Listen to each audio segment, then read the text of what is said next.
Today, Elon Musk told the president's cabinet at a cabinet meeting that instead of $1 trillion in savings, they expect to get about $150 billion in savings. What would you say to Americans or your constituents who might be worried that he gave them false hope of what he could achieve? Well, the question is over the course of a 10-year window, right? Over the next 10 years, over the next 10 years, we're projected to spend $86 trillion in spending. The budget resolution that was passed talks about potentially $1.5 trillion in savings over 10 years. That amounts to about $150 billion on an annual basis. Now, he's talking about the work that he is doing and the Department of Government Efficiency is doing, which is basically a turbocharged forensic audit through every department and agency, which hasn't been done in years. And the fact is that we have a federal government that spends $7 trillion on an annual basis, including $1 trillion to pay our interest on our debt. We have $36 trillion in debt. This is not sustainable, folks. It's not sustainable. Yes, we need to dot I's, we need to cross T's, we need to make sure that when decisions are made, they are made with all the information necessary and available. And I've already pushed back on decisions that were made that would have an impact. For instance, the World Trade Center Health Fund. Decisions were made to cut certain staff. I, Andrew Garbarino, Nick LaLota, Nicole Maliotakis, we immediately reached out to the administration and they fixed the issue. And we make sure that our 9/11 first responders are protected. But this is a much broader conversation. And I know you want to have Derek come in, but Congress has a role.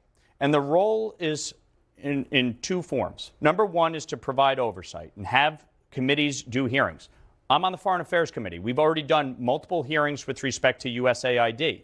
Secondarily, Congress will play a role with a rescissions package. We will make a determination based on the recommendations from Elon Musk and the Department of Government Efficiency and all of the secretaries, whether or not the recommendations they're making should be rescinded. Oversight. I heard that a lot. So let's call in Elon. Let's conduct some oversight, 100%.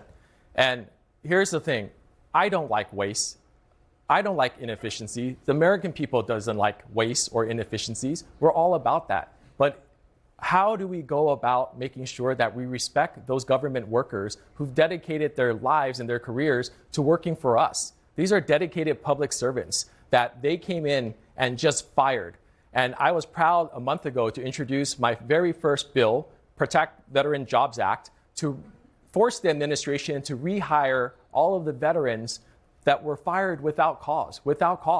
And I welcome any of my Republican colleagues to sign on to that bill with me, because these are people who don the uniform like me. I enlisted when I was 18 years old to serve this country. They had our backs, and it's now our turn to have their backs. Thank you. I just want to say you're right to be concerned about Elon Musk, because he's an unelected billionaire who has a tremendous amount of influence, and it's not the same as civilian employees that other agencies have had. When he was asked about it, they said he wasn't even in charge of DOGE.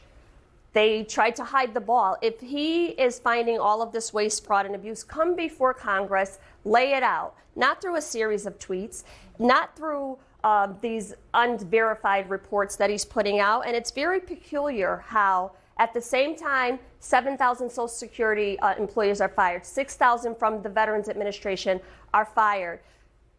His company is getting more contracts and making more money off the federal government every day. And not one word is saying about the level of efficiency through must-run federal contracts. He now has Starlink at the White House as a server. What is it? He's aggrandizing himself, and no one is even calling him to account and holding him accountable.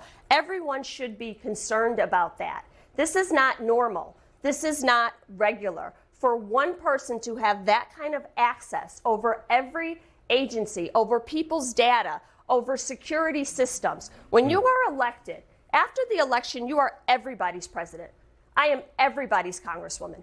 And the fact that so many Americans, Republicans, Democrats, Independents, are concerned by this should be enough for us to have some kind of action to help to ease people's level of discomfort and explain to them this is what is happening.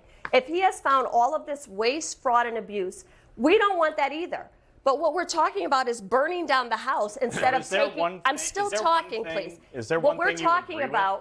What we're talking about is burning down the house instead of taking out the garbage. There is waste in the federal government. All of us would like to see that go so that we can help the people. One thing of waste. Mr. Lawler, can you please let me finish my? You've been talking Can for you 3 let me minutes. finish my conversation? And I'm going to finish. Okay. And I'm going to finish. Find one thing of waste that you So when disagree with. What is your question? Can you identify one thing of waste that they have found that you actually agree with, that it should be eliminated? Well, today. I don't know if it was verified or not, but they said that people took advantage of the unemployment system. Anyone who breaks the law and steals federal dollars should be prosecuted. And the only way to get that information is to actually analyze the data. And we have processes and policies to do that. But for one person to make those decisions, everyone should have a level of concern by that. Respectfully, in order to actually uncover that, you need to analyze the data. They have people that are career employees of each department. Who are they? Each department Who are that are they? working as part of this entire Department of Government Efficiency. And the bottom line here is this. You're talking about uncovering the fraud. Who are they? What exactly has been uncovered under the Biden administration? They're career employees. Who are they? I know you think this is like some big stunt, but the fact Who are they? You're talking about career employees that are part of each department that are working with the Department of Government Efficiency to uncover the information. So you say you support the uncovering of the unemployment fraud. Well, how do you think they got that information? Do you have a list? Do you know how they got the information? I'm not sure if the Republican conference got a list of the employees at Doge because we didn't. So that information has not been availed to us. So if there are employees, career federal employees, who are working within the system to find this information, we'd love for you to share that with us. But the bottom line is you should be more concerned about the amount of fraud that has already been uncovered. When you're talking about Small Business Administration giving out $300 million of loans that have not been paid back using Social Security numbers that are fraudulent, that is a problem. And if you don't think that's a problem, please let everybody know. So we are going to squeeze in a quick break, and we'll be right back with more of our Town Hall America Asks Congress.